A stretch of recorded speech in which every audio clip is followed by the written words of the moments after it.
Today's video is about how do you come up with content?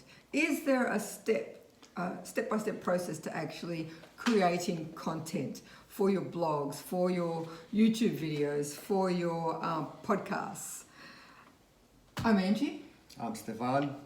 And we're undercover network marketers. We're the druckers, actually. So there's three components to a blog. There's your headline, the thing that is high drama that you want to actually interrupt what they're doing and get their attention by.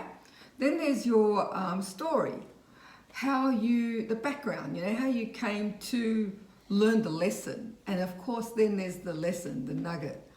How do you actually come up with stories, and how do you come up with, lessons after lessons after lessons to be able to share on via your blog?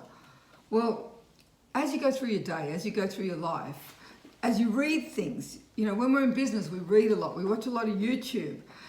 Make a note, capture all the lessons and those epiphanies you're having as you're actually learning.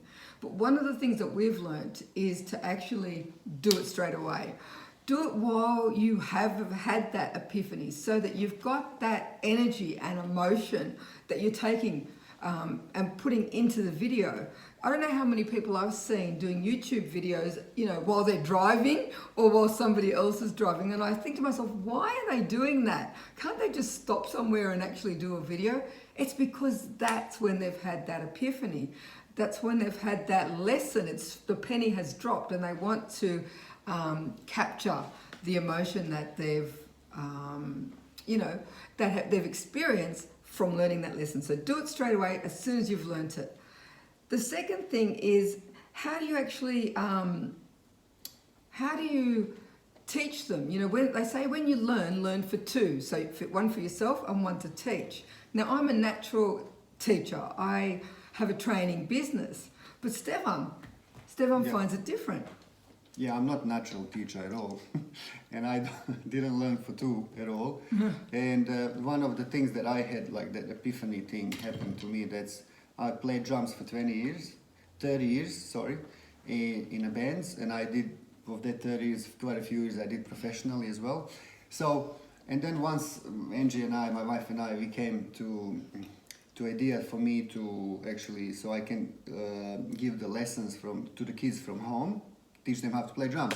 And I said, no worries, I played drums for 30 years, I used to play professionally, and then it came to the point where I needed to give the lesson. I was like, ooh, I don't know I actually don't know how to teach someone how to play drums. Even the basics of the basics bits, I had to really break it down to think what I'm doing with the right hand, what I'm doing with my right leg, left hand, like how many times I do this, how many times I do that. But if you ask me to play the drums, of course, I just do it naturally because I just do it. But I didn't think of the way actually how I would teach someone to do the same thing that I know.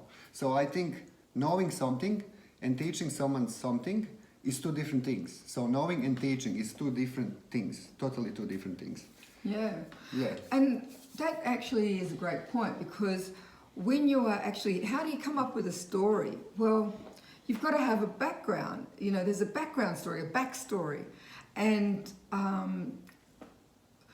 a lot of things that you've learnt, you can relate to something that you're crazy about, something that you love doing. Or hobbies, like everyone's got hobby. Yeah. So everyone is passionate about something. Even you can be passionate about, coffee, whatever you're passionate about. Football, footy, coffee, swimming, drumming, playing, drumming, or singing. Your family. So that's where you should, and everyone's got that. So that should be easy then to sort of, to always have that in mind and to come up with epiphany stories that way. Yeah. Yeah.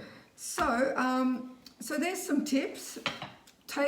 Get some content from just the world around you as you have your epiphanies.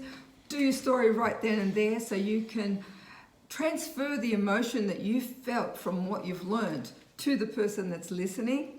Use stories and use the stories from the things that you love doing the best. incorporate your epiphany or your lesson into that story to help you create a story. We hope that's been of help. Thanks.